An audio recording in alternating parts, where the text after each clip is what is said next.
हैदराबाद में प्रवासी राजस्थानी मीट का आयोजन किया गया। इस आयोजन में मुख्यमंत्री भजनलाल शर्मा ने शिरकत की। इस दौरान उनके साथ राज्य मंत्री के बिश्नोई भी मौजूद रहे।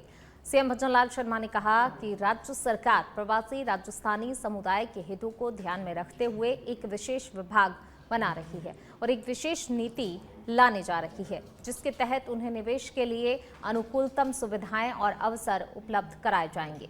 इसके अलावा प्रवासी राजस्थानियों के लिए बनाया जा रहा विशेष विभाग प्रवासी समुदाय के व्यवसायिक और सामाजिक प्रयासों में सहयोग प्रदान करेगा। राजस्थान में शिक्षा, स्वास्थ्य और पर्यटन जैसे प्रमुख क्षेत्रों में प्रवासी राजस्थानियों की विशेषज्ञता और संसाधनों का सक्रिय रूप से समावेश करने का प्रयास किया जाएगा। जैसे पी रमेश जी हमारे तेलंगाना के हमारे प्रभारी हैं, जो कोई यहीं के रहने वाले हैं, इनको बनाया। इसी तरह पूरे देश के अंदर जितने प्रदेश हैं उन सब में हमने एक सीनियर आईएएस को उसका प्रभारी बनाया है, जिससे किसी तरह से हमारे प्रवासी भाइयों को कोई दिक्कत नहीं हो, कोई समस्या नहीं हो। अगर आपको कहना है तो आपके प्रदेश का प्रवासी अधिकारी कौन है, उनको आप अपनी बात बताइए। इससे भी और मैं कहना चाहूँ, राजस्थान में रहने वाले परिवारों को यदि किसी तरह की समस्या आती है तो उनके लिए हर जिले में हमने सिंगल पॉइंट कॉन्टैक्ट बनाया है। आपकी समस्या समाधान के लिए हमने प्रत्येक जिले में अतिरिक्त जिला कलेक्टर को नोडल अधिकारी बनाया है, जिससे आपको कोई परेशानी नहीं हो। क्योंकि एक जगह में गया था पिछली बार, मां हमसे कहा था कि साहब हमारी पुरानी हवेली है, हमारी दुकान है, हमारा मकान है, हमारी जमीन है। मैंने कहा आप चिंता मत करिए, आप यहाँ काम करिए, उसकी हिफाजत करना हमारा काम है। आपको किसी भी तरह से नुकसान नहीं होने देंगे, उसकी हिफाजत हमारी सरकार करेगी। इसलिए हमने एक नोडल अधिकारी आपको बनाया है। हम चाहते हैं कि प्रवासी राजस्थान न केवल निवेश अनुकूल वातावरण का लाभ उठाएं, बल्कि अपने पैतृक गांव में जहां क्या आप रहने वाले हैं, शिक्षा, स्वास्थ्य, जल संचय और आधारभूत ढांचे को विकास में सहयोग करें। मुझे ये भी कहना है, राजस्थान आज विकास की नई ऊंचाइयां छू रहा है और इस प्रगति में आपकी भूमिका अत्यंत महत्वपूर्ण है। आपकी सलाह, आपके अनुभव, आपके निवेश और आपके योगदान से हमारा समृद्ध राज्य दुनिया के मानचित्र पर प्रमुख स्थान पा रहा है।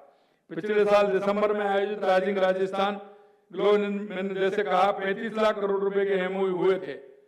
कल मैंने, क्योंकि मार्च में 3 लाख करोड़ के हो गए थे, कल प्रधानमंत्री जी की उपस्थिति में हमने कहा कि हमारे 3 लाख मार्च में और 4 लाख हमारे अब तक हमारे जमीन पर आ चुके हैं। इसलिए मैं कहना चाहता हूं कि 35 लाख करोड़ में से 7 लाख करोड़ रुपए का निवेश हम उतार चुके हैं। हमारे यशस्वी मुख्यमंत्री भजनलाल जी शर्मा ने वो नवाचार किए हैं जो आज से पूर्व 70 वर्ष में भी कभी संभव ना हुआ। इन्होंने जो सर्वांगीण विकास के लिए प्रथम बजट 4,90,000 करोड़ का और द्वितीय बजट 5,37,000 करोड़ का शानदार जो बजट, ऐसा कोई क्षेत्र पीछे ना छूट जाए। समाज की आखिरी पंक्ति में बैठे हुए उस हर जरूरतमंद व्यक्ति की भावना का, उसकी जरूरत का कैसे उसके जीवन को सुखद बनाया जाए, इस भाव से इन्होंने शानदार बजट भी दिए। सिर्फ ये बजट नहीं दिए, सबसे महत्वपूर्ण बात जो प्रथम वर्ष के अंदर आज तक का एक ऐतिहासिक नवाचार, प्रथम वर्ष में एक साहसिक कदम राइजिंग राजस्थान का। सरकारें आई, उन्होंने बिजनेस समिट किए, लेकिन आखिरी वर्ष में वोटों की फसल काटने के लिए ये काम जरूर किया। लेकिन उसके अंदर कोई व्यापारियों को बुला करके वहां की धरती के ऊपर कोई इन्वेस्टमेंट करवाया जाए, वहां पर कुछ व्यापार करवाया जाए, वो सोच उनकी शायद ना रही हो। लेकिन हमारे मुख्यमंत्री भजनलाल जी शर्मा जी ने जो एक शानदार सोच के साथ में प्रथम वर्ष के अंदर इतना बड़ा समिट भी किया। सिर्फ समिट नहीं किया, आप और हम सब जैसा कि जानते हैं 35 लाख करोड़ का इन्वेस्टमेंट, सिर्फ 35 लाख करोड़ का इन्वेस्टमेंट ही नहीं, एमओयू नहीं, उसमें मात्र 3 महीने के अंदर 3 लाख करोड़ का तो जमीन पर। और आज जहां पर अपन आज खड़े हैं, वैसे रिपोर्ट कार्ड तो आदरणीय भजनलाल जी शर्मा साहब 11 दिसंबर को 1 वर्ष संपूर्ण होने पर देंगे। लेकिन कल बांसवाड़ा की धरती से आपने जैसा कि बताया कि अब तक 7 लाख करोड़ जमीन पर उतर चुका है राजस्थान प्रदेश के लिए। ये एक बहुत ही गौरवान्वित और अब खबर टोंक से है, जहां महिला ने 108 एम्बुलेंस में बच्चे को जन्म दिया।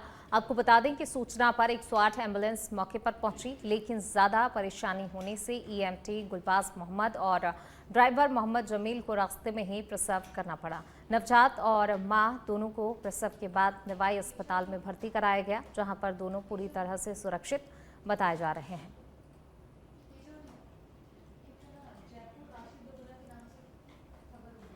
तो देखिए, रास्ते में ही प्रसव कराने की नौबत आई। ज़्यादा परेशानी महिला को हो रही थी, नवजात और मां को फिर इसके बाद अस्पताल में भर्ती कराया गया है। दोनों पूरी तरह से सुरक्षित बताए जा रहे हैं।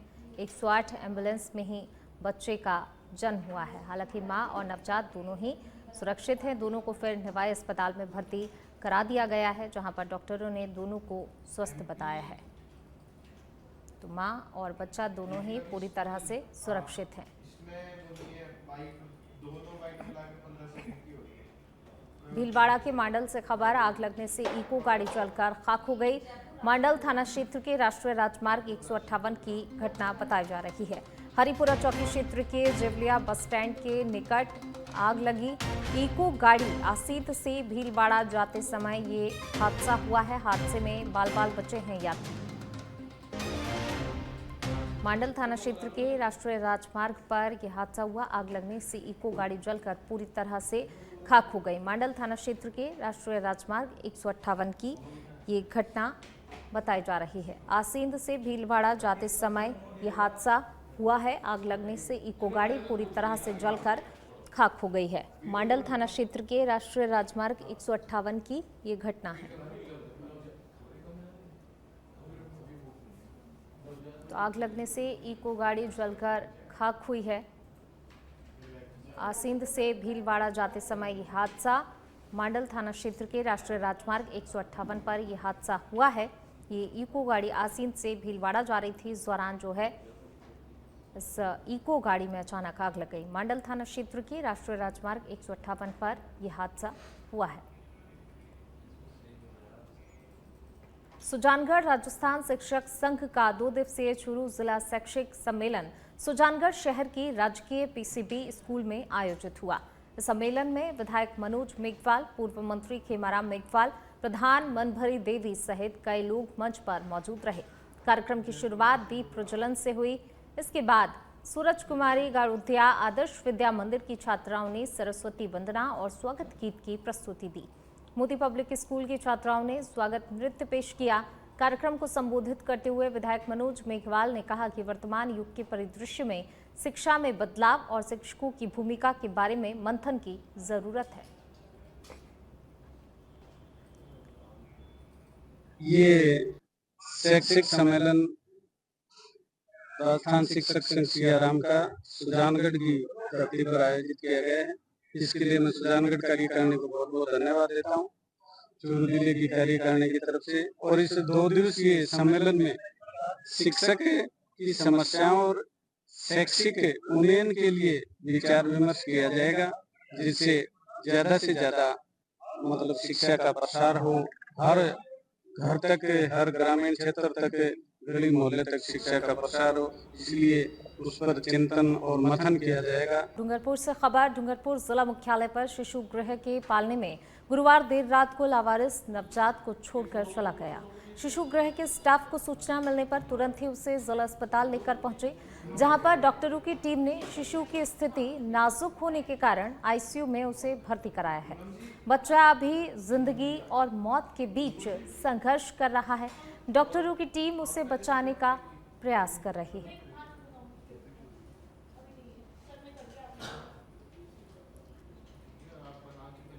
तो देखिए, नवजात जो शिशु है ये फिलहाल जो है इसकी स्थिति नाजुक थी, जिसके चलते डॉक्टरों ने इसे आईसीयू में भर्ती किया हुआ है। डूंगरपुर से ये खबर आपको बता रहे हैं, जहां पर जिंदगी और मौत के बीच ये नवजात संघर्ष कर रहा है। आईसीयू में भर्ती है फिलहाल। डॉक्टर्स की टीम जो है शिशु को बचाने के प्रयास में जुटी हुई है। जिंदगी और मौत के बीच ये संघर्ष करता हुआ ये नवजात, ये मासूम फिलहाल आईसीयू में भर्ती है। स्थिति काफ़ी ज़्यादा नाजुक और इसी के चलते से आईसीयू में एडमिट किया है।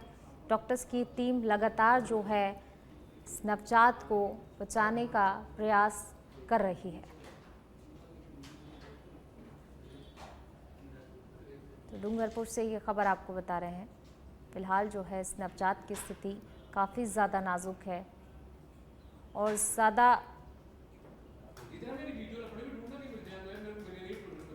कल बुधवार की नाइट में करीब 2 बजे के करीब जीवन रक्षा हॉस्पिटल के जो डॉक्टर है, डॉक्टर कमलेश, और उनके साथ में एक स्टाफ बच्चे को लेके आए यहाँ पे। अभी भी बच्चे का ट्रीटमेंट चालू कर रखे हैं, पर बच्चा इतना ज़्यादा कंडीशन इतनी अच्छी लग नहीं रही है। कल बुधवार की नाइट में करीब 2 बजे के करीब। और ज़्यादा बातचीत के लिए हमारे सहयोगी तनुज हमारे साथ जुड़ गए हैं। तनुज, इस बच्चे को कोई जो है नवजात को छोड़कर चला गया, अभी तक कोई जानकारी मिल पाई है कौन इसे जो है छोड़कर गया है, और वहीं इस बच्ची की स्थिति को लेकर क्या कुछ अपडेट है? पूनम, मैं बताना चाहूंगा कि कल रात को मेरे में कोई शिशु गृह के पालना गृह होता है, उसमें इस बच्चे को रखे गया था। इस समय शिशु गृह का जो स्टाफ था उस बच्चे को लेकर जिला अस्पताल पहुंचे थे। बच्चा प्री मैच्योर था और ओनली 26 वीक का था, इसके कारण उसकी सांस भी सही नहीं ले पा रहा था। डॉक्टरों ने अभी इसको आईसीयू में रखा गया है और अभी इसको ऑक्सीजन पे रखा गया है। बच्चा अभी डॉक्टर की निगरानी में है और उसकी जांच पड़ताल पूरी करके उसके इलाज देकर उसको जीवित रखने का प्रयास किया जा रहा है और थोड़ा सा खतरे में भी है। वहीं इस मामले को लेकर शिशु गृह की ओर से पुलिस को सूचना दी गई है और पुलिस अब इस मामले में जांच पड़ताल शुरू की है।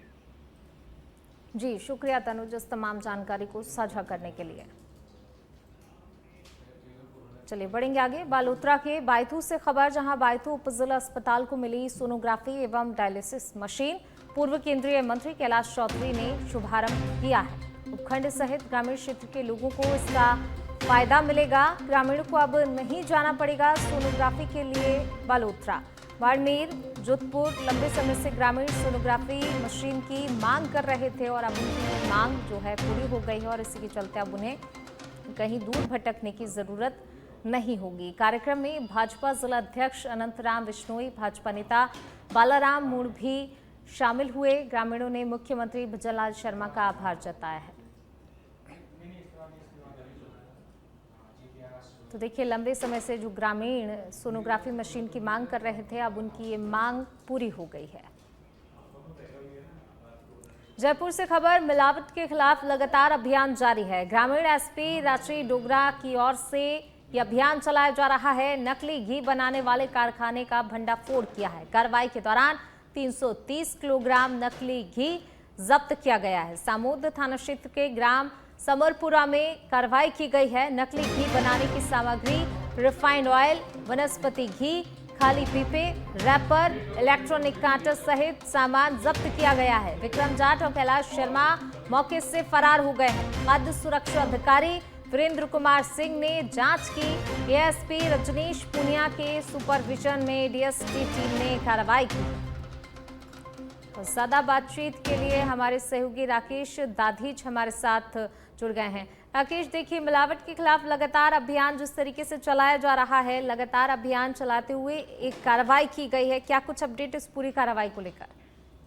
जयपुर ग्रामीण एसपी राशि डोगरा के निर्देश पे लगातार मिलावटखोरों के लगाम लगाई जा रही है। क्योंकि डीएसटी टीम को ये पूरी सूचना मिली थी, हेड कांस्टेबल रामनिवास को सूचना मिली थी कि सामोद थाना इलाके के ग्राम समरपुरा में नकली घी बनाने की कारखाना चल रहा है। इस पर दबिश दी गई और मौके पर 330 किलो नकली घी जब्त किया गया। नकली घी बनाने की जो सामग्री है, रिफाइंड ऑयल, वनस्पति घी, खाली पीपे, रेपर, जो उपकरण है, उनको जब्त किया गया और मौके पे जो खाद्य सुरक्षा अधिकारी है उनको बुलाया गया और उनकी मौजूदगी में वहां पर सैंपल लिए गए।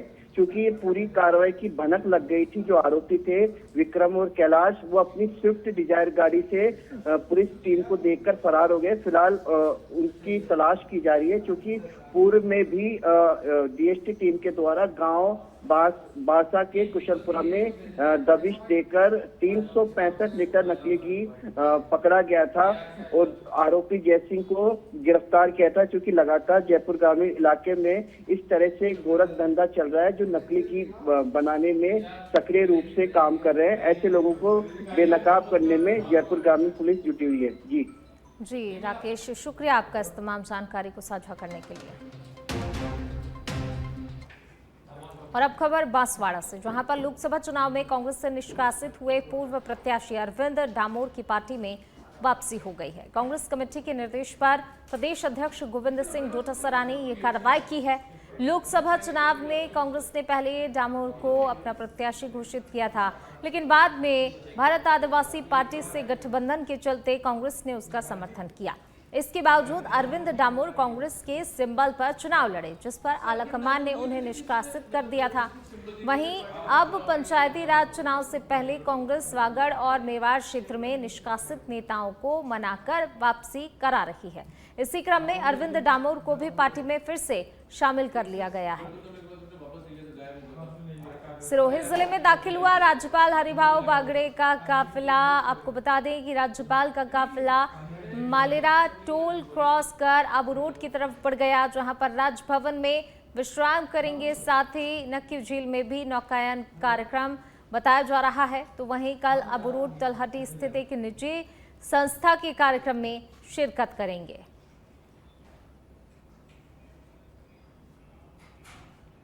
चलिए बढ़ेंगे आगे, बात अगली खबर की। केकड़ी के कोटा मार्ग पर खादेड़ा बाईपास पर बड़ा सड़क हादसा होते होते टल गया। जी हां, सड़क पर खड़ी एक ट्रैक्टर ट्रॉली में तेज रफ्तार बलेनो कार पीछे से जा घुसी। जोरदार धमाके की आवाज सुनकर आसपास के लोग भी मौके पर जमा हो गए।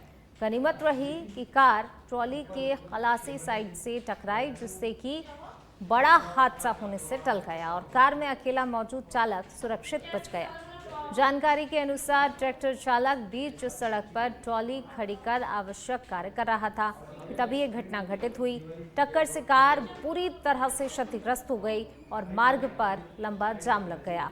वहीं सूचना पर सिटी पुलिस मौके पर पहुंची और क्रेन की मदद से दोनों वाहनों को हटाकर थाने में खड़ा करवाया गया। फिलहाल पुलिस मामले की जांच में जुटी है।